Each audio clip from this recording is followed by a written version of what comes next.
Le gouvernement fait beaucoup d'efforts, comme je le dis, le gouvernement fait beaucoup d'efforts, mais aussi ma question de savoir. Nous allons toujours rester dans le chiffisme ou aller à l'essentiel? Parce que depuis des années, on nous propose des milliards, on nous parle des milliards. Les milliards, on entend. Mais est-ce que ces milliards concordent avec la réalité même de la population ivoirienne? Mais c'est la question que j'allais vous poser, hein. Donc allez-y. Parce que je vais prendre un point vraiment essentiel, l'industrialisation. Dans le BND, il est dit que la Côte d'Ivoire va maintenant produire.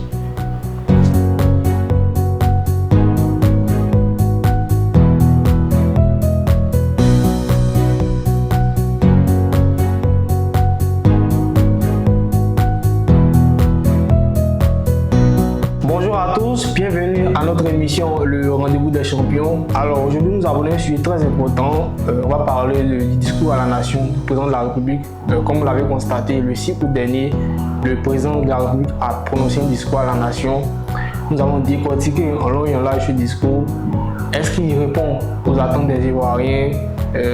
Et puis en seconde partie, on va parler du PND, le PND 2630, le plan national de développement de la Côte d'Ivoire. On a constaté qu'il y a des millions qui ont été annoncés, non, je dirais même des milliards qui ont été annoncés dans différents secteurs. Est-ce que ces milliards permettent aux exigences de la Côte d'Ivoire? Est-ce qu'on pourra enfin développer notre pays? C'est l'occasion pour nous. N'hésitez pas aussi à vous abonner à notre page YouTube, voilà. Partagez à vos amis, likez, aimez ce qu'on fait. Je suis avec un invité, M. Landry Kouadio. Bonjour M. Landry. Bonjour Yann. Ça va bien? Ça va super bien. D'accord, merci d'être venu. Alors, je rappelle que M. Landry est ingénieur en logistique, il est président du mouvement Le Cœur pour Atekoubé. Il fait beaucoup pour Atekoubé, c'est ça, non? Ouais, c'est ça. D'accord, il a été candidat aussi également aux élections législatives d'octobre 2025. Donc c'est un jeune candidat engagé pour la cause sociale. Donc allez vous abonner à ses pages, aimez ce qu'il fait. Voilà, c'est un jeune qui apporte aussi pour la Côte d'Ivoire. Alors normalement on devait faire un débat, mais on a été informé à la dernière heure que le candidat, le co-débatteur ne pourra pas être là. Donc c'est qui a constaté cette émission, cette interview. Donc on va faire avec. Alors M. Landry Kouadio, je pense qu'on va démarrer. Alors on a tous vu le discours à la nation prononcé par le président de la République le 6 août dernier. Est-ce que selon vous, ce discours on peut être satisfait de ce discours dans le fond et dans la forme? Qu'est-ce que vous dites par rapport à ça? D'accord, merci beaucoup Yann. Merci infiniment pour ce que tu fais pour la nation ivoirienne. Grâce à ton émission Le Rendez-vous des Champions, qui permet à la jeunesse ivoirienne de s'exprimer sur les débats ou sur les thèmes qui minent notre société. Nous savons tous en Côte d'Ivoire, depuis 1960, chaque 6 août, le président de la République en exercice prononce un discours à la nation pour faire en quelque sorte un semi-bilan de l'année et aussi énoncer les défis à venir. Et le discours du président de la République, je peux dire que c'est un discours vraiment qui est axé sur les réalisations, mais à mon sens, pas trop sur les réalités quotidiennes des Ivoiriens. Et sur son discours, j'ai retenu 6 points. D'abord, le premier point, c'est la mémoire, la reconnaissance au père fondateur, le président Félix Houphouët-Boigny et ses compagnons qui ont œuvré contre la France pour l'indépendance de la Côte d'Ivoire. Deuxième, la sécurité nationale. Rendre hommage à nos forces de sécurité et de défense qui veillent sur la nation jour et nuit. Et nous savons tous les défis sécuritaires dans la sous-région. Et aussi, dans le troisième point, c'est le développement des infrastructures. Le président a beaucoup parlé de ce qui a été fait et ce qui est en train d'être fait et ce qui sera fait. Et aussi, dans le quatrième point, je viens sur les difficultés sociales. Les difficultés sociales, c'est en rapport aux inondations, au déguerpissement. Et aussi. Je pense que même le déguerpissement, il en a fait son éloge. C'est ce que je disais. Donc, sur le cinquième point, la souveraineté économique.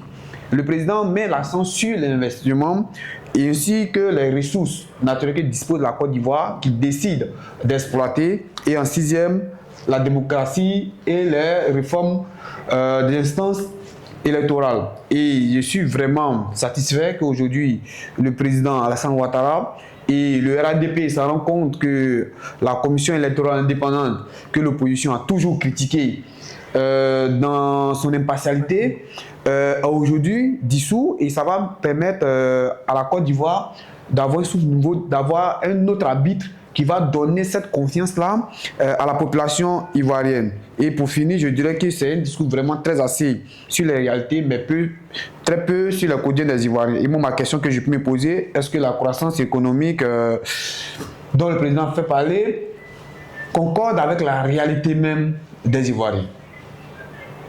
Non, mais moi, je ne suis pas totalement d'accord. Quand vous dites que, par exemple, le président de la République a fait un discours et que le discours est cohérent, le discours parle un peu des réalisations, et vous venez nous dire que le discours ne montre pas les réalités concrètes des Ivoiriens. Mais là, il y a un problème. Si il a fait des réalisations, ça veut dire que quelque part, il y a des problèmes qui étaient déjà posés, qu'il a eu à réaliser. Donc, quand vous venez nous dire que il n'est pas en adéquation avec les réalités concrètes des Ivoiriens.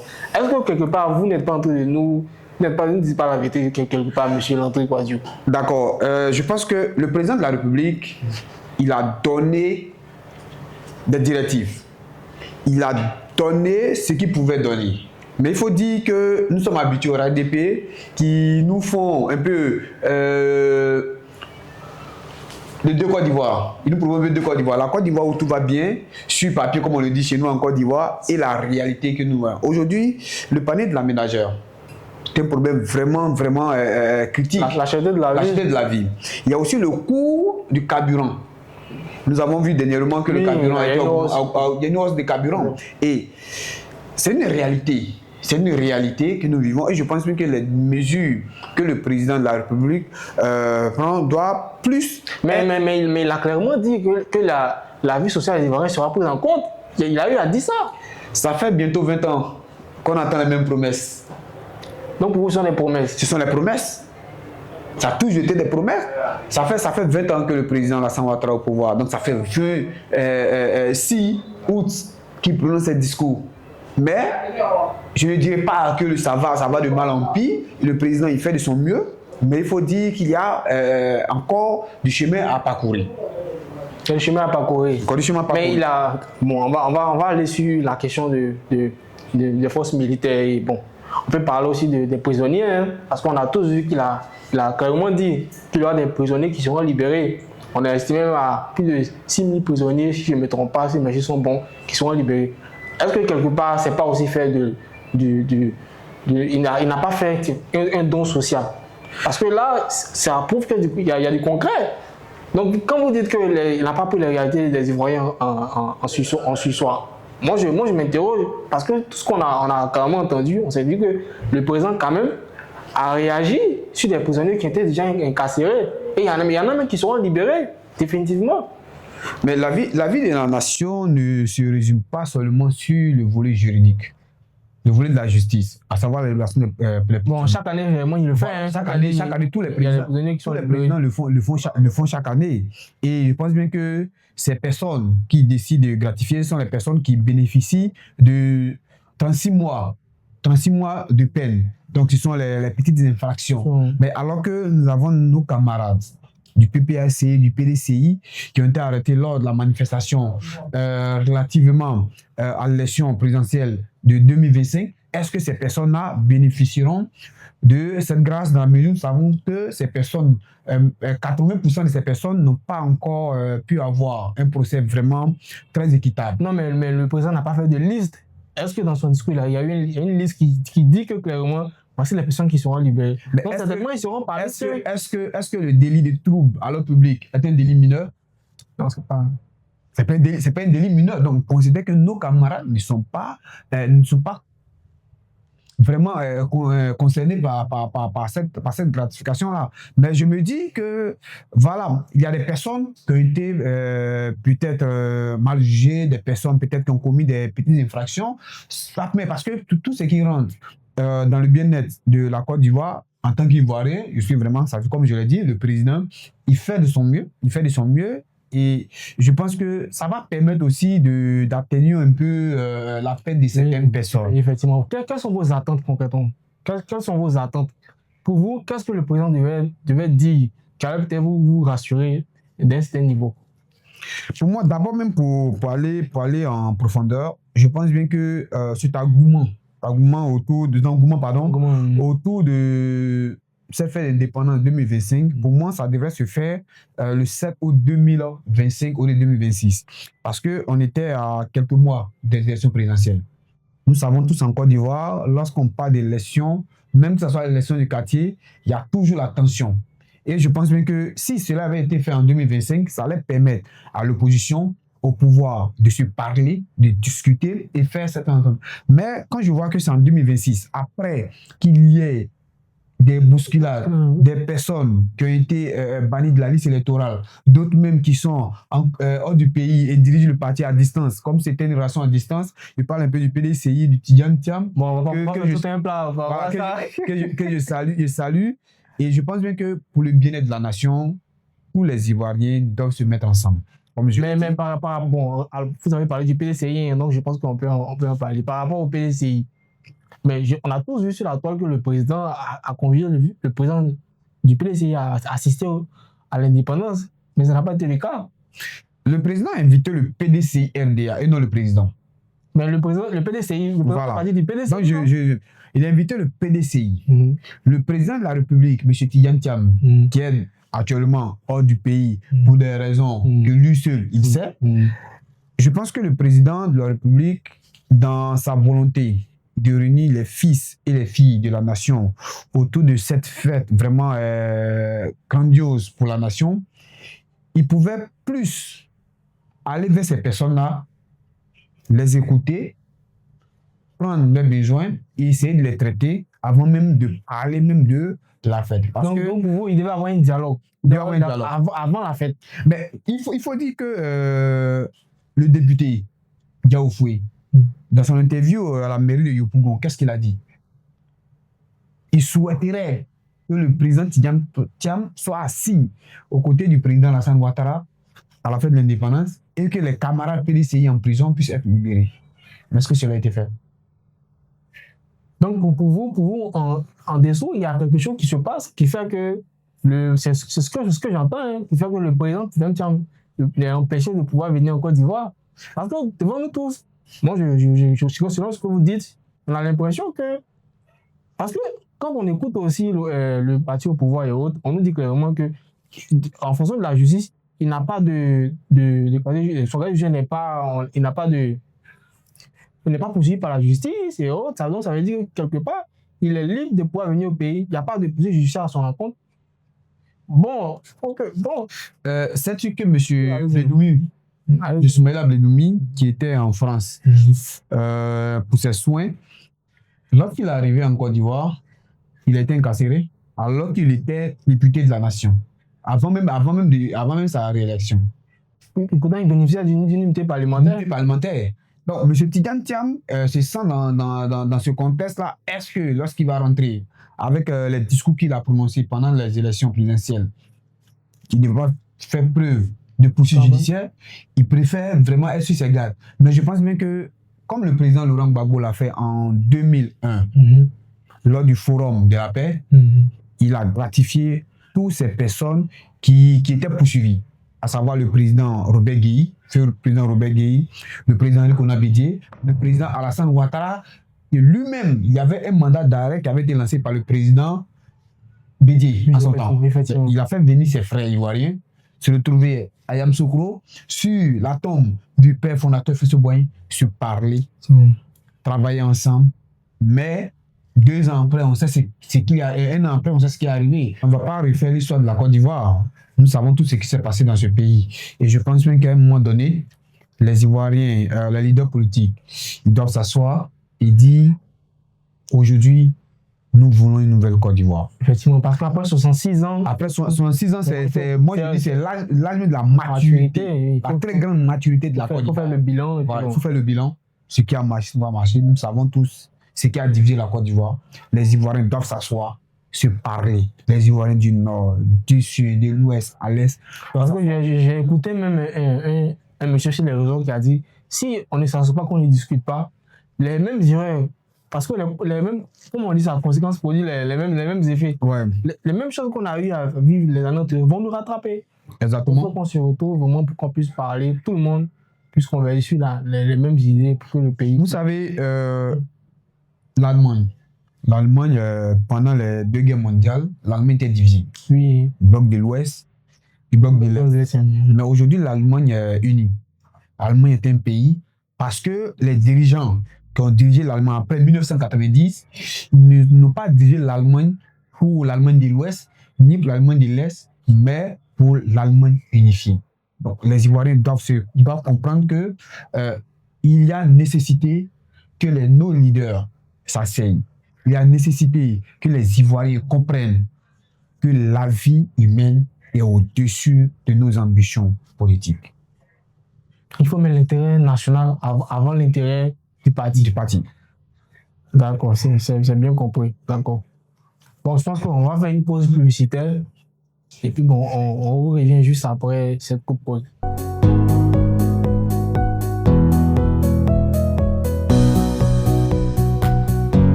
Nous abordons notre deuxième sujet, voilà, le PND, le Plan national de développement. Comme vous le constatez, chaque année, voilà, chaque 5 ans, le gouvernement octroie un PND voilà, qui consiste à élaborer le plan de développement de la Côte d'Ivoire dans tous les différents domaines d'activité. Et nous allons parler un peu du PND 2630 voilà, qui donne une vue holistique sur tous les grandes ouvertures, programmes, activités et autres que le gouvernement permet que la Côte d'Ivoire puisse se développer.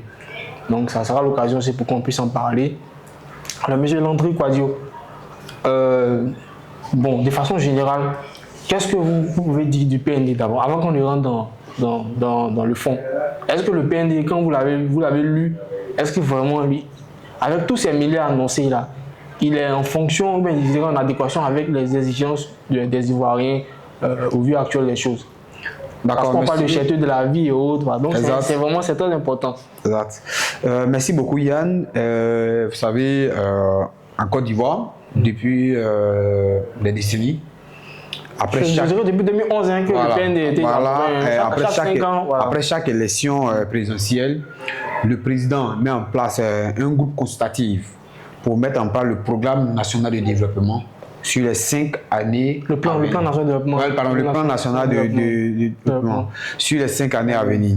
Et pour cette année 2026-2031, le PND est fixé à 114 milliards. 114 000 milliards. Voilà, oui, c'est ça. Voilà. Donc, c'est en fait le nombre a triplé. Voilà. Le gouvernement avait proposé un chiffre un peu en deçà, mais avec la rencontre des groupes consultatifs, ils se sont rendus compte que le montant a triplé depuis. Donc, ça veut dire que normalement, l'argent est mis à disposition.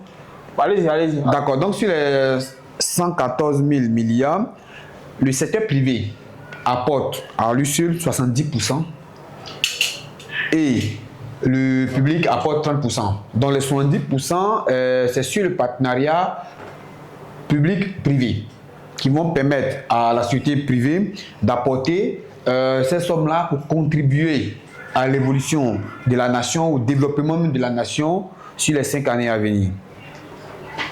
Donc, sur ce point, je dirais que le gouvernement fait beaucoup d'efforts, comme je le dis, le gouvernement fait beaucoup d'efforts, mais aussi ma question est de savoir, nous allons toujours rester dans le chiffisme ou aller à l'essentiel? Parce que depuis des années, on nous propose des milliards, on nous parle des milliards. Les milliards, on l'entend, mais est-ce que ces milliards concordent avec la réalité même de la population ivoirienne? Mais c'est la question que j'allais vous poser, donc allez-y. Parce que je vais prendre un point vraiment essentiel, l'industrialisation.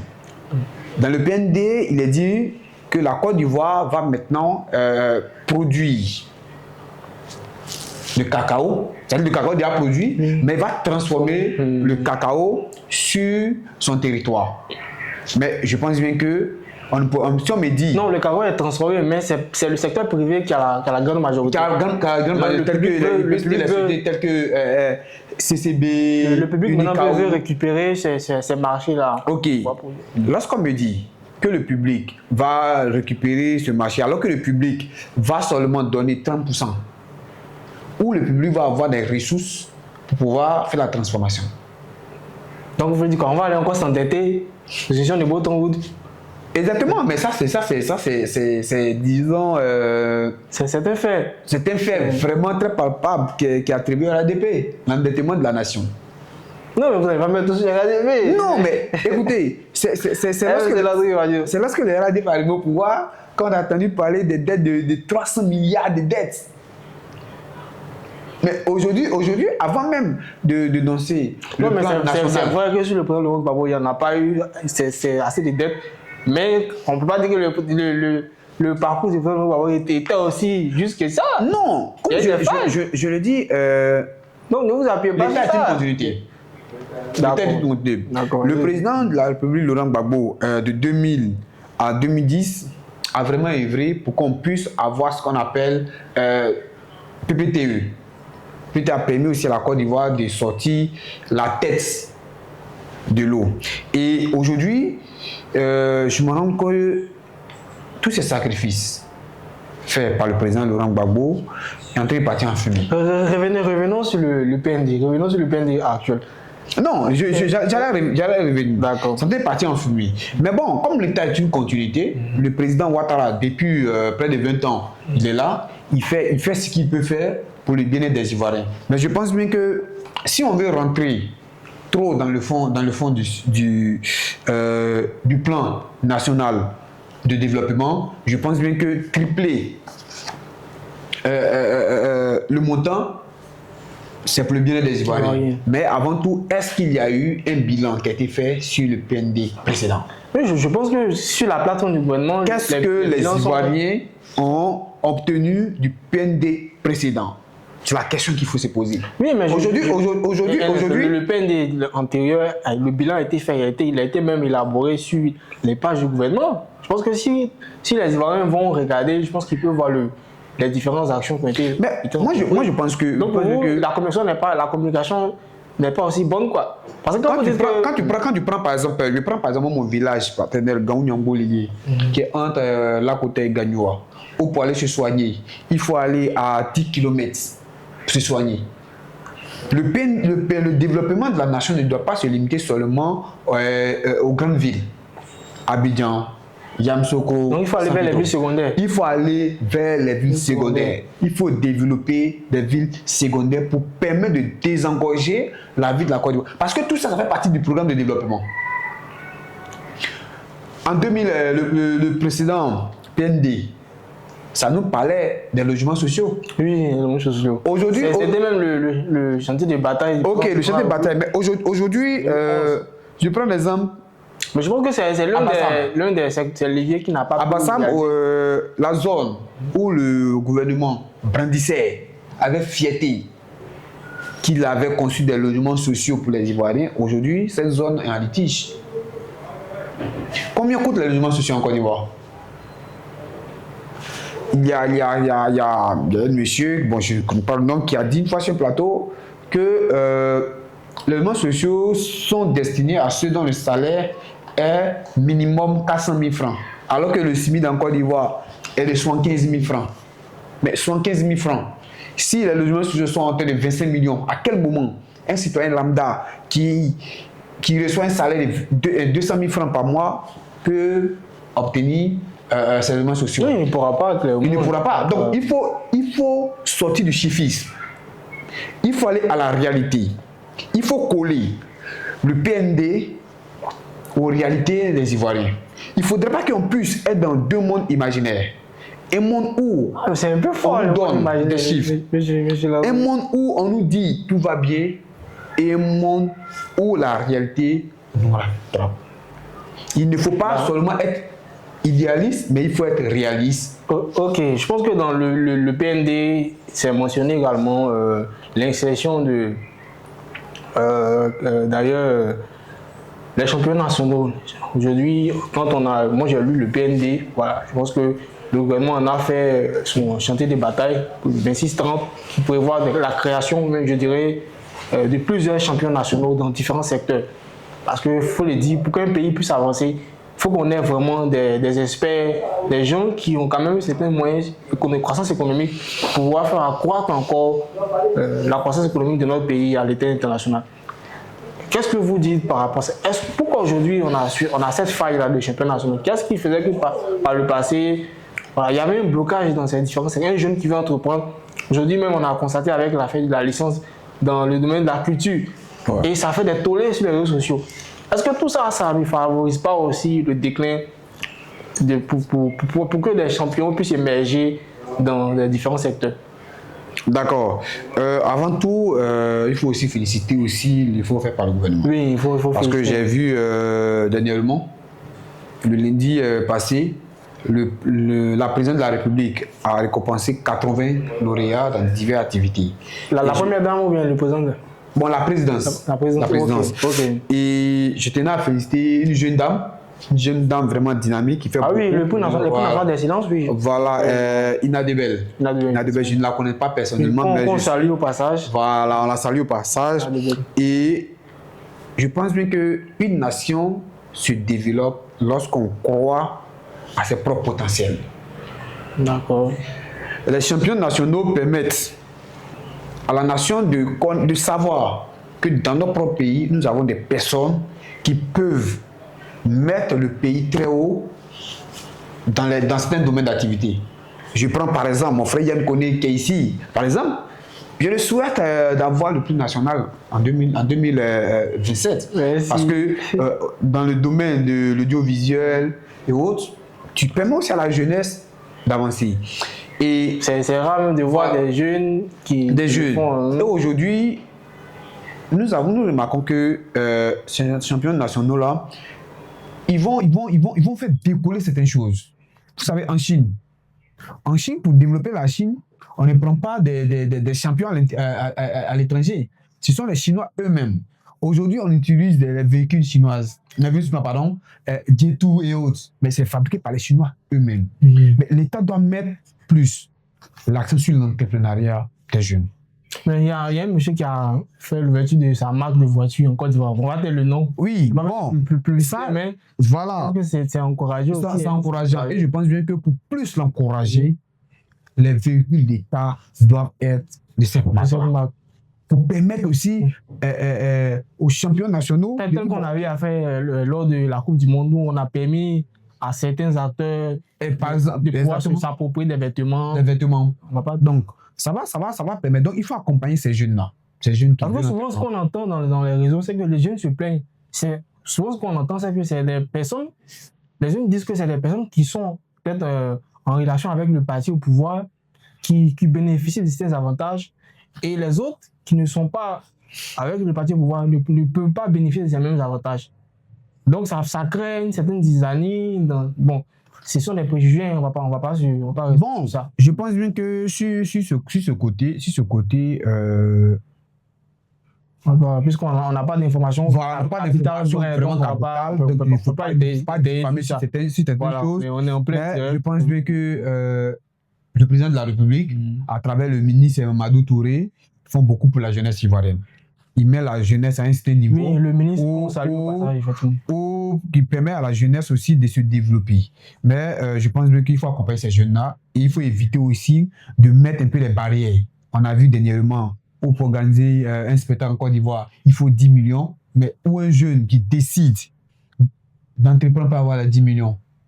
Le prix est assez exorbitant. Il y a ces facteurs. Moi, par exemple, si je vais créer mon entreprise audiovisuelle, il faudrait que j'ai ces moyens-là.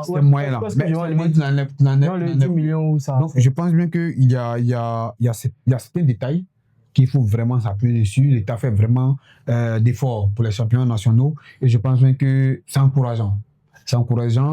C'est vrai, on ne va pas toujours critiquer. Oui, il faut. Voilà, mais quand c'est bon, il faut reconnaître que c'est bon.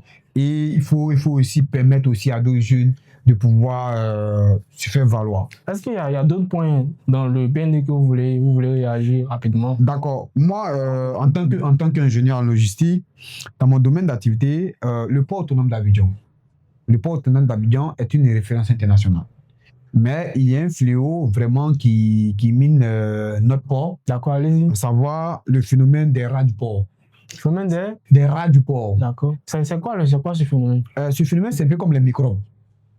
Les microbes qu'on voit d'habitude sont des personnes qui sont dans le port et qui agressent les citoyens. Ah bon? Des véhicules de cacao, des véhicules d'anacat qui transportent la marchandise pratiquement dans la nuit et sous le regard impuissant. C'est un peu comme un trafic, quoi. Un trafic. Et je pense bien que la Côte d'Ivoire a 66 ans et la Côte d'Ivoire doit penser à avoir sa propre compagnie d'amateurs.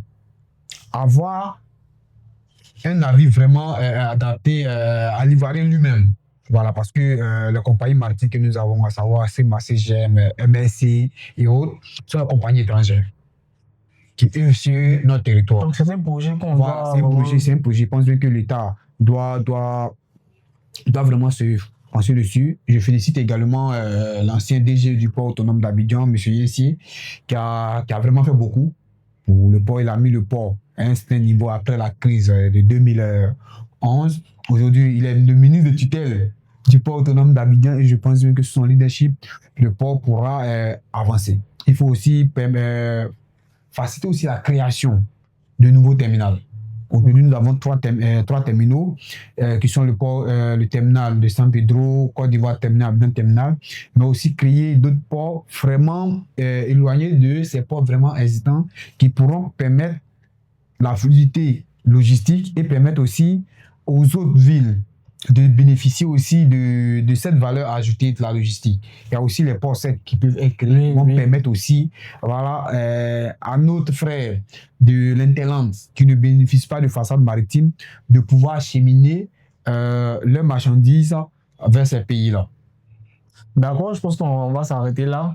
On a largement parlé de nos différents points d'intervention, de nos deux sujets. Je pense que notre invité a plus ou moins expliqué en long et en large le sujet sur le discours à la nation. On a essayé de faire des analyses captivantes et décrypter un peu le PND du 26-30. Voilà. C'est quoi ton mot de fin par rapport à l'émission? Tu verras la caméra, tu donnes ton mot de fin à la jeunesse africaine. On est en période de fête, hein? Ouais. Donc tu peux souhaiter également une bonne fête d'indépendance. Allez, j'allais te dire merci. Merci infiniment pour tout ce que tu fais pour la jeunesse ivoirienne. Et mon souhait le plus ardent, c'est qu'en 2027, tu puisses être parmi les lauréats du prix de champion national. D'accord. Et d'abord aussi, salut au passage mes condisciples de la 7e promotion de l'Institut de formation politique Amadou Gon Coulibaly, qui est gradué le mois dernier. Et dit aux Ivoiriens, la Côte d'Ivoire a 66 ans. C'est l'âge de la maturité. Soyons matures politiquement dans nos actes. Et ça va permettre à l'Ivoirien vraiment de se surpasser de certaines choses. Aujourd'hui, nous avons un pays vraiment en pleine croissance. Nous avons un passé vraiment douloureux. Et pour que le futur soit meilleur, nous devons s'asseoir, réfléchir pour la nation et pour le bien-être de la nation. Allez, merci. Voilà, nous sommes au thème de notre émission. Voilà. Donc nous devons nous asseoir, réfléchir, penser nation et pas de façon individuelle. La Côte d'Ivoire 66 ans, c'est l'occasion de faire le bilan. Qu'est-ce qui n'a pas marché? Qu'est-ce qu'on peut améliorer pour qu'ensemble on puisse avancer dans une paix durable? Alors, on a parlé du PND, également du discours à la nation. J'espère qu'on vous a émerveillé sur les deux sujets. N'hésitez pas à vous abonner. Abonnez-vous, parce que quand vous regardez, vous ne vous abonnez pas. Donc abonnez-vous, partagez, likez, faites circuler. Voilà, c'est la page YouTube. Elle est disponible pour tous les jeunes. Voilà, donc tout le monde est invité à prendre l'initiative, à prendre la parole dans notre podcast citoyen, le rendez-vous des champions. D'ici là, portez-vous bien. Allez, bonne soirée. Merci.